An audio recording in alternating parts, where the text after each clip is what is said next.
Ветувањето на Заев, републичкиот јавен обвинител, да биде на предлог на опозицијата, дадено пред 5 години, сега е неприфатливо за владата предводена токму од Зоран Заев. По барањето на председателот на ВМРО ДПМН Христијан Мицковски, опозицијата го предложи новиот јавен обвинител. Министерот за правда Бојан Маричич вели такво нешто не било потребно, оценувајќи дека сегашниот обвинител успешно си ја работел својата работа. Ке повторам, изборот на државен јавен обвинител е уставна категорија. Тоа е дефинирано во уставот и за да се промени потребна е промена на уставот. Не верувам дека во овој момент тоа е приоритет. Имаме добар државен јавен обвинител. Токму изборот на републички јавен обвинител на предлог на опозицијата беше едно од главните ветувања на СДСМ во програмата План за живот во Македонија за парламентарните избори во 2016 година.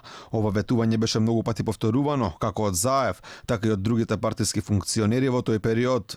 Социјалдемократскиот сојуз има вистинска чесна намера да го ослободи од влијание државниот јавен обвинител. Во таа насока и предлагаме мерка која што ќе го донесе тоа очекување кое што го испорачуваме, а дека државниот јавен обвинител ќе се избира на предлог на опозицијата. СДСМ за 5 години сосем го промени ставот. Од опозицијската ВМРО ДПМН обвинуваат дека на власта и чини послушен јавен обвинител кој нема да реагира на како што велат криминалот на Заеви и другите функционери од владачката партија. Потребен им е јавен обвинител кој што ќе вели дека опозицијата му предизвикува анксиозност, непријатност и нервоза.